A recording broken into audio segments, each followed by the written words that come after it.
Yeah, thank you, Dr. Leitersdorf. Ladies and gentlemen, it's a great pleasure to be here. I'm very thankful for the invitation. It's the second time for me to be in Tel Aviv.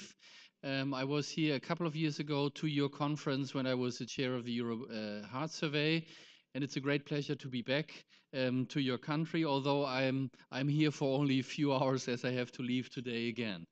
As Dr. Leitersdorf told you already, I would like to present you data on the current practice of lipid management on behalf of the DYSIS investigators. And my disclosures, therefore, are that I'm on the Speakers Bureau of Merck on one hand, and I'm one of the co-chairs of the DYSIS study, so I got honoraria for travel. And my institution, the MI Research Institution at the University in Heidelberg, received a grant and research support for the conduct of the DYSIS study. We are talking about lipid disorders, and if we go back a couple of years, this was the cover of the Time magazine in 1984, where first the Framingham data was available and where there was a recognition that cholesterol is doing harm, and you can see the inverse smiley on the cover. And in Germany, we have a not as famous magazine, which is called Focus. And if you see here, 25 years later, the cover of the Focus magazine in Germany was nearly the same or even worse than the one 25 years ago. In other words, the Time magazine said there is bad news, and the German magazine 25 years says there's even a deadly news. The only aspect which is good on this cover, which you don't see yet, is this part here. It's about the benefit of wines. So in the same journal, they said something about other lifestyles. So in other words, there's a time span of 25 years between both covers, and you can see that the bad news, although we know a lot more than 25 years ago, has turned to be a bad news back to a skull with crossbones, so that we are still aware of the problem of LDL. We do have a lot of data, and I don't want to go in detail because all of you know, but there is a huge evidence that if you lower LDL cholesterol, you will have a lower incidence of coronary and vascular events, even of lower mortality. So it's probably one of the best proven strategies. If you lower LDL, you will reduce the number of events. And there is a lot of data collected in the use of statins to lower LDL cholesterol, and this is a publication in Lancet. And there's even a newer one in 2010 summarizing, coming to the same results, 90,000 patients, and you can see that the relative risk reduction for any major vascular event treating with a statin is 21%. So this is significant, and you can see whatever event you look at, there is a benefit. The only exception is, but we wouldn't expect anything in here, is hemorrhagic stroke. So there is a big body of evidence for the benefit of lipid lowering using statins. So if we take this into account, we do use guidelines to implement this knowledge into practice. And Israel is one country within the ESC which is really promoting the ESC guidelines and using the ESC guidelines. And I know a lot of the colleagues who are currently within the task force of the ESC guideline committees, and even on the committee of guidelines within the board, you are participating. And the guidelines are done to improve the quality of clinical practice. So the question is, if we look at lipids and we talk about guidelines, I could present to you 20 guidelines from the ESC addressing lipids, because lipids are in all of the guidelines. No matter what you look at, there are special chapters on lipids. But all of them have together, and I will therefore only address one guideline, this is the cardiovascular disease prevention guideline. They have in common that they are not only addressing lipids, but the overall risk profile of a patient. So there is a question on no smoking, on healthy food. There is physical activity, overweight, blood pressure, cholesterol, and also blood glucose, of course, which plays a role. And if we concentrate on lipids today, the prevention guidelines say that LDL cholesterol in high risk patients should be below 100. And they also say it should even be optimally below 80, which is strange because this is the prevention guideline is the only guideline which writes 80. All the other guidelines write 70 due to the data we have. So my favorite is also 70, but in the ESC, in this particular guideline, they say 80, but if you look carefully, they say more or less 80 because it's just the question how to translate millimole into milligram. So we are looking for 70 in most of the European countries. Now, talking about knowledge from randomized trials which go into guidelines, it's always nice to have guidelines which tell us what to do, but the question is, how can we implement guidelines? So the question is, what of this knowledge comes into clinical practice? And in order to know about this, there's a role of registries. Your society has a huge history of registries, especially in ACS, and I saw in the program that Shlomo Beha was awarded yesterday, and Shlomo was one of the main drivers of the ACS registry, so you have a lot of experiences. So we had a publication in the European Heart Journal 1 year ago emphasizing the role of registries in order to have a closing of the loop and to implement guidelines into practice. And this publication was accompanied by an editorial of Chris Granger and Bernie Gersh. And the main issue was that they started the editorial with a quotation of Alexander Pope. And they say, my friend is not perfect no more than I, and so we suit each other admirably. And they were addressing the always mentioned conflict between randomized trials and registries, which is of course stupid because they are not competing, they are adding information to each other. So in other words, registries do give additional information on top of the data we have from randomized controlled trials. Why is this important? I just show you one example because randomized trials have a lot of exclusion criteria, and one is, for instance, age. And this is the age development from Germany. And as I'm from Germany, I brought it with me. You see the pyramid, and the name is pyramid because it looks like a pyramid in 1910. We are currently in this era, and the big stomach here of this pyramid is the baby boom of the 60s. If all these people will survive their midlife crisis they are currently in, they will move up here. And if you see the projection of 2050, you can see that 1/3 of the population in Germany, and it will be the same all over Europe, and I even think that it's the same in Israel, 1/3 of the population will be older than 65. So we will have even a higher incidence of cardiovascular disease and risk factors and so forth as we already have now. Talking about guidelines and implementation of guidelines, there is a really interesting and funny story done in Germany, the COSIMA trial, which was published in 2005 in the European Journal of Cardiovascular Prevention and Rehabilitation. What they did is they interviewed physicians in practice, internists and primary care physicians, and they asked them, do you know the society? DGK is a German cardiac society. Do you know the American societies, the ESC?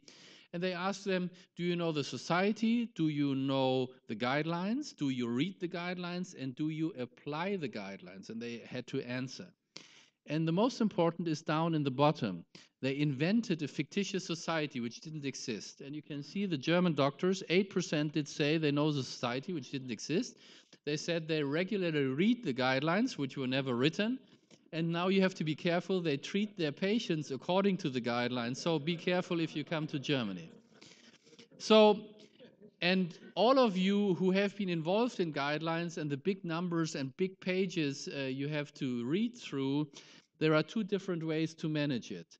This is one way. I saw in India, this lady just reads the guidelines and then put it back on the cupboard, and she was up to date. She had some ESC guidelines on the table. You know, I can tell you we are not capable to do this. So we invented a new position in my institution. This is a local guideline delegate. You can see his work. I don't see him. He's here. So he's sitting in the back, and he works up all the guidelines and delivers us the essential information so that we can apply. Now, stopping kidding about this issue, I do believe that guidelines are important, but it's very difficult to implement these guidelines. And to show you one example that it works. If guidelines are applied to, it works. This is data from Canada, Ontario, 30,000 patients who survived an MI and who were followed up to 4 years. It's a study in Ontario. They have registries and they link the registries to each other. So it was easy to do this study because they have a survival registry. So, and whenever somebody dies, they see it. And they have a pharmacy registry where they document all the prescriptions the patients give to the pharmacist in order to get the medication. So what they looked at is the prescription rate, how these patients went to the pharmacy and bought their statins.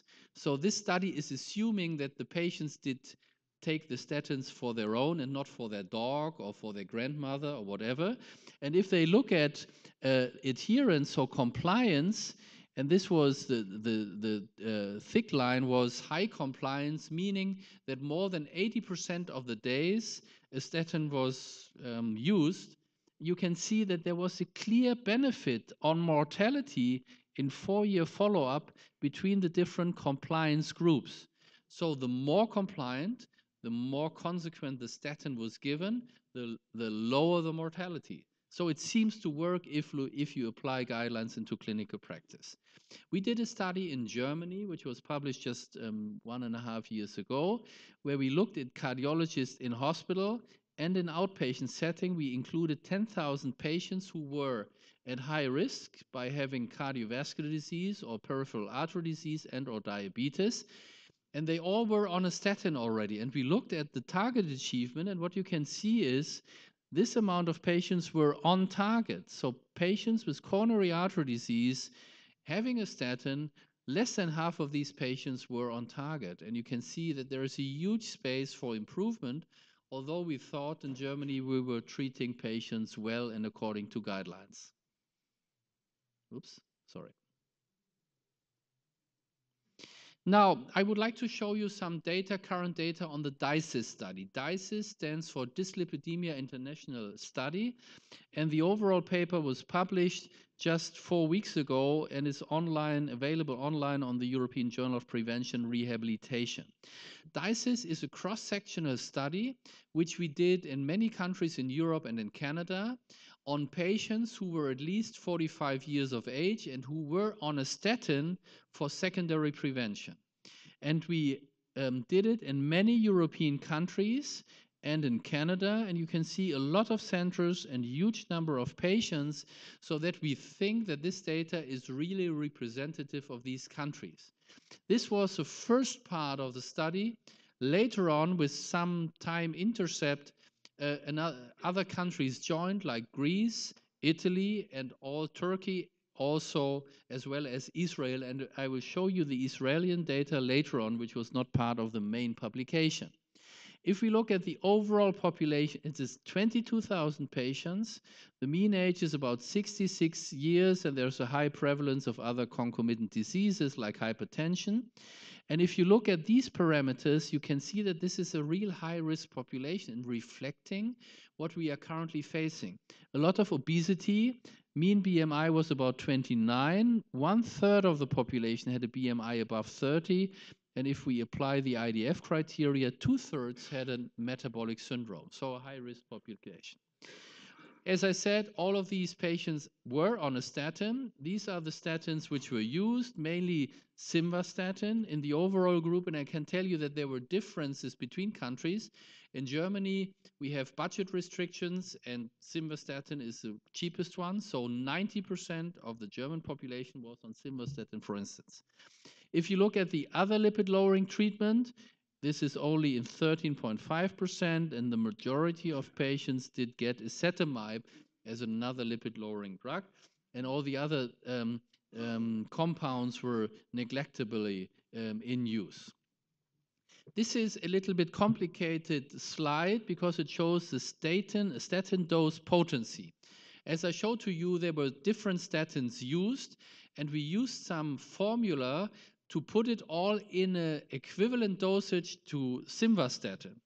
So number 3 means this is equivalent to Simvastatin 20, and number 4 Simvastatin 40, number 5 Simvastatin 80. The red bars are the high risk and the blue bars the low risk patients. And you can see that the majority of the overall population did receive a dosage, equivalent dosage of Simva 20 or 40, and that probably more patients in the low risk group did have a Simva 20. So only a few patients were really in high dosages of statins. And this is a result for the overall group. How many patients did achieve the LDL goal of 100 milligram, which is not the optimal? You remember, optimal is 70. Now we are talking about 100. And these kernel density curves shows the distribution, and everything which is red under this curve are patients which were not at goal, who were not at goal or despite the statin treatment. We did not only look at LDL cholesterol, we did also look at HDL, and we looked at how many patients did have high or low HDL, and you remember that there are different cutoff points. This is 1 millimole or 40 milligram for men, which we think of would be of benefit if they are above this value, and the same is for 50 milligram or 1.2 millimole in women. And again, all the red under the curve are those patients who were in the bad range, so with low HDL, which were not as much as the one for LDL, but still a high number of patients. And finally, we documented triglycerides, and we know that a lot of patients do have high triglycerides, and the cutoff point is 150 milligram or 1.7 millimole. And again, you can see all these patients, a wide range above this value of 150. So we have a lot of patients with lipid disorders. And this is the high-risk population showing you the distribution of this dyslipidemia. Half of the patients did not reach LDL goal. This is a red circle. 1/3 did have elevated triglycerides, and about 26% did have low HDL. And you can see there's a fair amount of nearly 25% of the overall population at high risk who have all of these in disorder, so who have mixed dyslipidemia, not only LDL, but HDL and triglycerides. Now, if we look the overall population with lipid abnormalities, you can see that about half of the patients were not at goal. And if we then go to the high-risk population, we see not a big difference. So if you look at low risk and high risk, there is no big difference in goal achievement. If you look within the high risk, and we have 3 groups within the high risk, this is cardiovascular disease, this is diabetes without cardiovascular disease, and this is only a high risk by means of a score without manifest disease. And you can see that patients with cardiovascular disease were probably more likely to be at goal, but still more than 40% did not reach the goal. And interestingly, in the patient group with a high score but without disease, but the physician sees the patient as high risk and says, he's high risk, I have to treat him because he is high risk, 70% were not at goal. In other words, the physician are identifying the patient, well, he's high risk, but he's not really properly treating the patient. He's treating him with a statin, but not properly treating him. Now, we did do some analysis in order to find out which are the predictors of having LDL at goal or not at goal.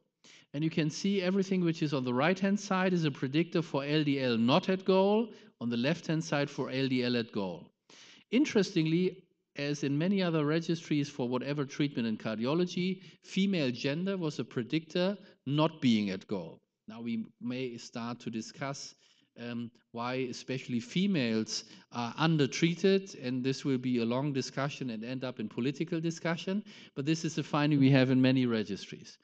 Interestingly, if patients had a sedentary lifestyle, so only a little bit of physical activity per week, they were more likely not reaching the goal. And this is stressing, and I put this in this slide because the guidelines say, of course, lifestyle changes should be addressed. And this is a marker that we can do something if we have physical activity. On the other side, if you look at the disease manifestation, if a patient had ischemic heart disease or diabetes, these patients were more likely, they had a bigger chance to be at goal. And you might interpret this that the physician and as well the patient already suffered from a manifest disease and were much more aware of their risk than patients without disease.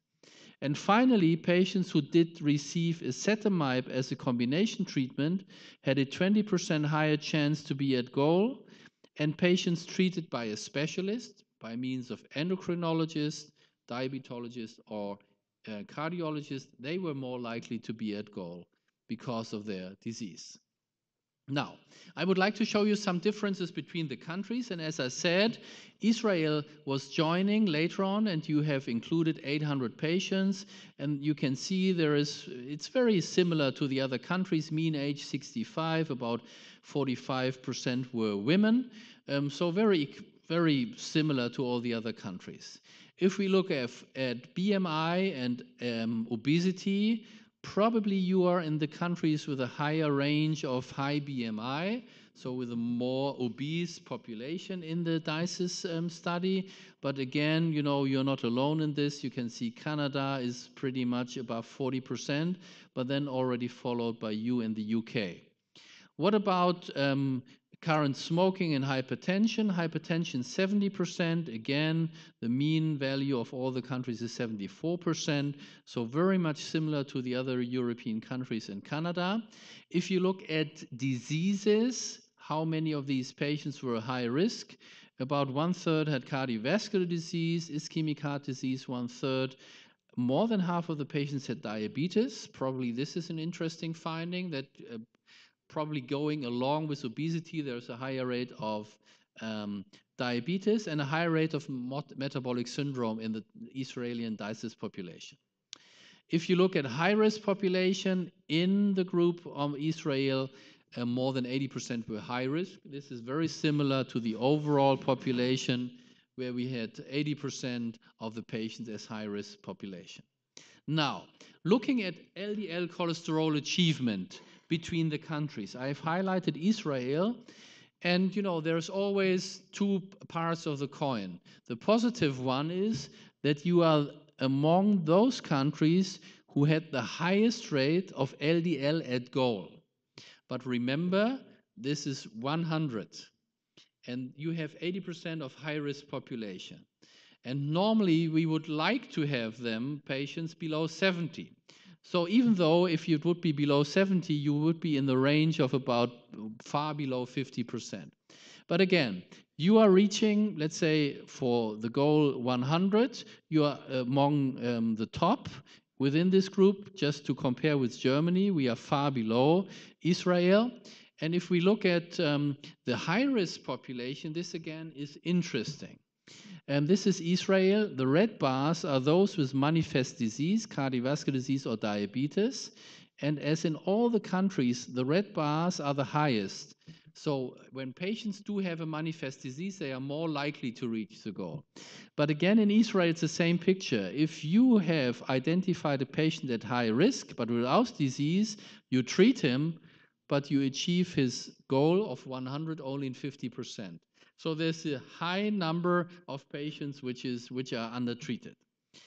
If you now look at probably reasons for the differences in countries, you see it in the dosing equivalent to simvastatin, and you can see that in Israel, you are pretty much under the group of countries with the highest dosages used, which is not really the end of statin dosage, but it's about 40 milligram as a mean value of simvastatin treatment. If you then look at the use of ezetimibe, you can see that it's overall about 10% with huge differences between countries.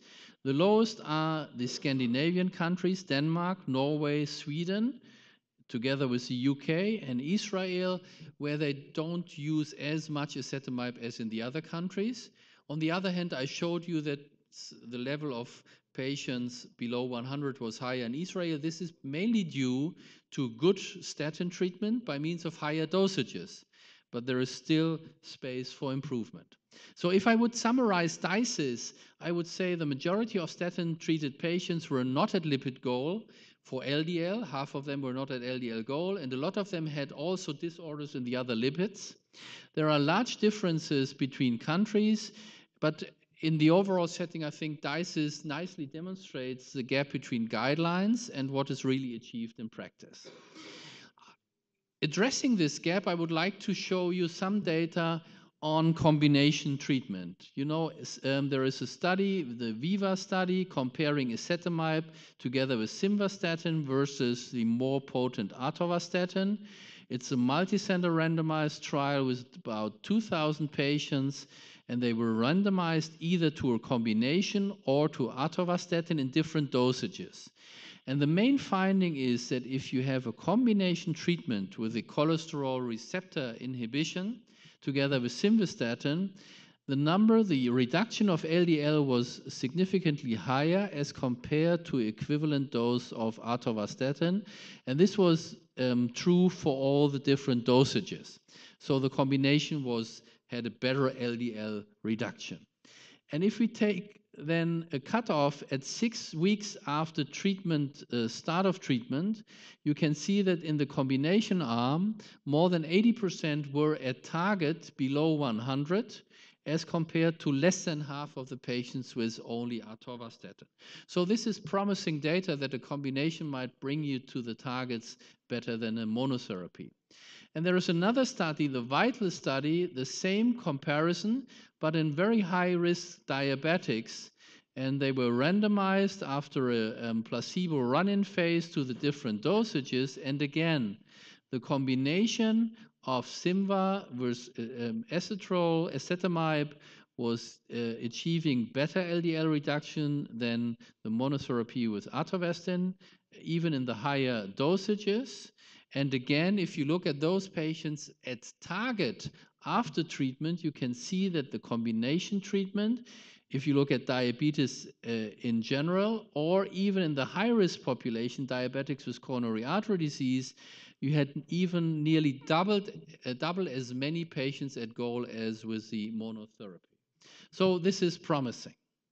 And finally, there is the INCROSS study comparing the combination with rosuvastatin, 10 milligrams, a very potent drug. As you know, it's a double-blind study comparing the combination, ezetimibe, Simva versus rosuvastatin.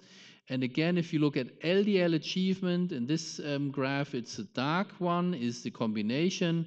You can see the LDL reduction is much more pronounced in the combination as with the potent statin rosu alone. And if you look at the achievement of targets, again, you can see if you put 100 as a target, you can see that more than 3/3 of the population within the combination therapy was on target, significantly more than in the rosuva arm. And if you put the very stringent 70, you can see that again, much more patients were even matching this target as compared to the monotherapy. Well, I have talked to you about LDL, and probably we have much more lipids which might play a role, like HDL and triglycerides. 2 years ago, during the ESC, we did an interview of cardiologists asking them about the importance they see in HDL and triglycerides. And I will just show you the summary of this survey. We asked 500 cardiologists from the big 5 countries in Europe, and they said they are, of course, knowing about LDL as risk factor, and everybody agreed that we should treat to target and should be very stringent. But 85% of the cardiologists said that HDL seems to be protective for cardiovascular risk, and 50% of the cardiologists at this time said, well, triglycerides may also play a role. And I will show you some data supporting this hypothesis. This is the TNT study, 10,000 patients, and all of these patients in this analysis had an LDL below 70.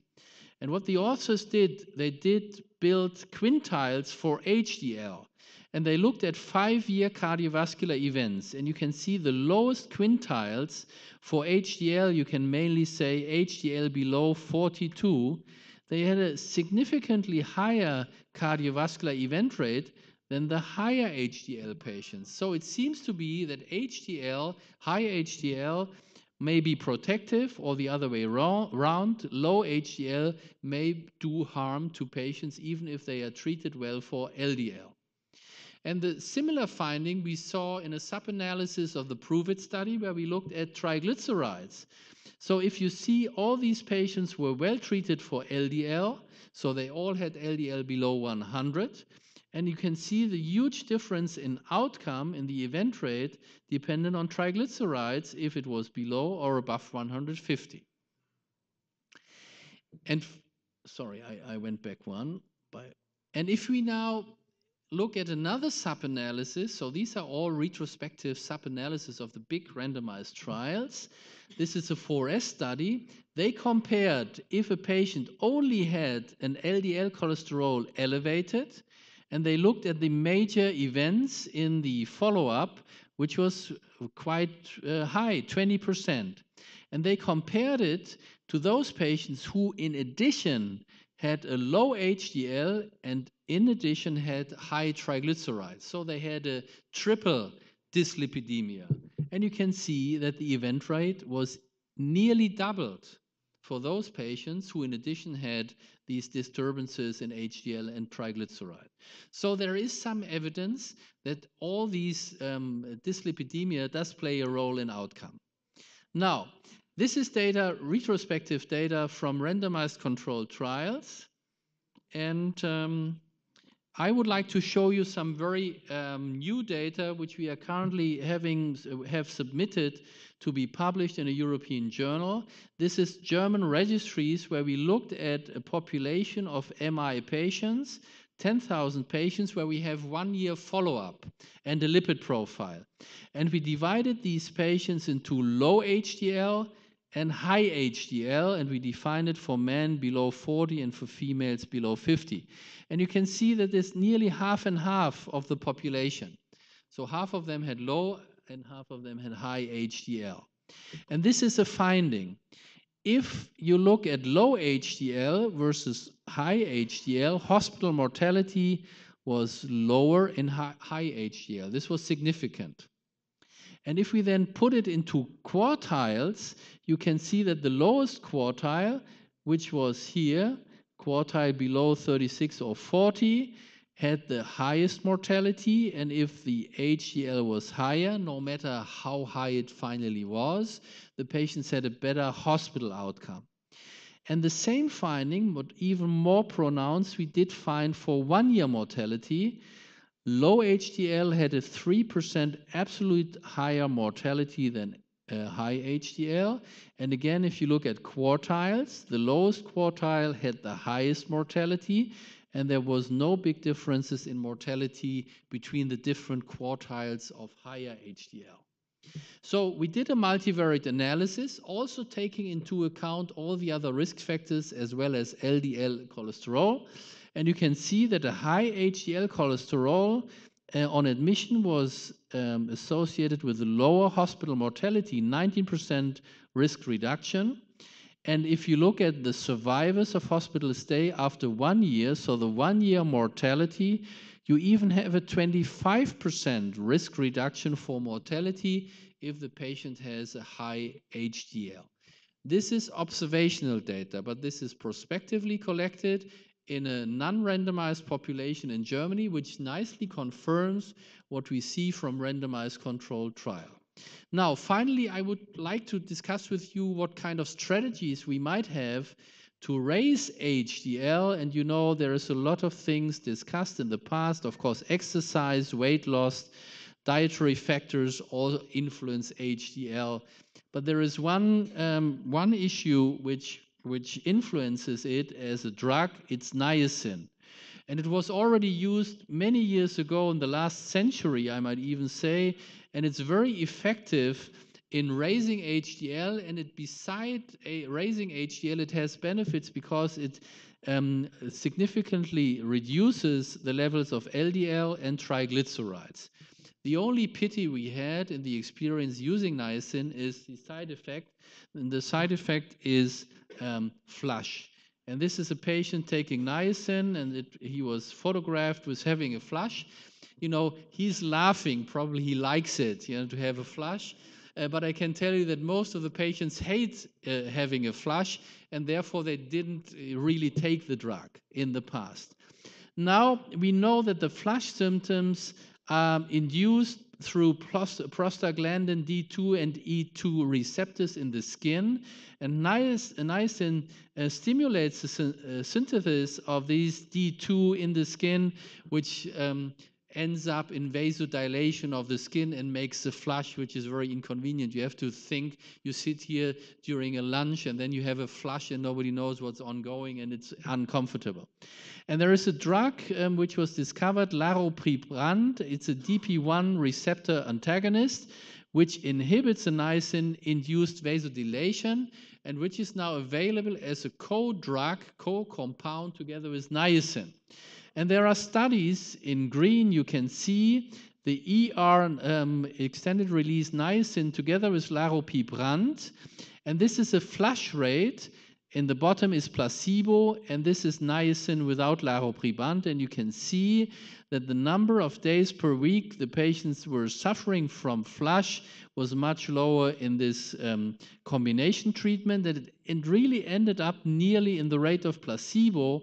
And you can see the same thing across the long follow-up of moderate or greater flushing symptoms in this patient population.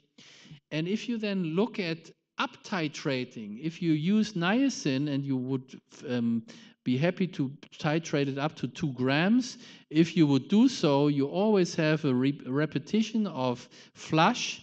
And in the combination treatment with laropribrant, there is some extent if you increase the dose, but it finally ends up with a lower rate of flush. So that we have now a compound available with less side effects and probably a higher acceptance by the patient population. And I would like to end up with this slide showing you, I call it always the rule of 20. You know the rule of 6. The rule of 6 is if you double the dose of a statin, you will have only 6% reduction of LDL. And now you have probably to remember the rule of 20 with niacin, because niacin does the following. It increases the HDL level by nearly 20%. At the same time, you have an additional lowering on top of a statin of LDL by nearly 20%, and in addition, a lowering of triglycerides of a little bit above 20%. So it does alter all the lipids in the right direction by 20% on top of a statin. And this might be a chance also to bring people we have not at goal to the goal and benefit for all dyslipidemias. Ladies and gentlemen, I would like to come to the end. I think the data which I've presented to you clearly demonstrate that we have to focus, of course, in secondary prevention on lipid lowering. And in the past, we were just looking at if we treat hypercholesteremia. So you looked at your prescription list and you saw, my patient is on a statin, I'm doing a great job, it's fine. But now we have to do the second step. We have to treat to recommended target values. I've shown to you data from Europe and also from your country that there is still a lot of space for improvement. And finally, we have tools available like ezetimibe and nicotinic acid, which will provide us tools to address these issues. And you know that for both compounds, outcome studies are on the way, and we hope to see the results in the upcoming 2 years. Thank you for your attention.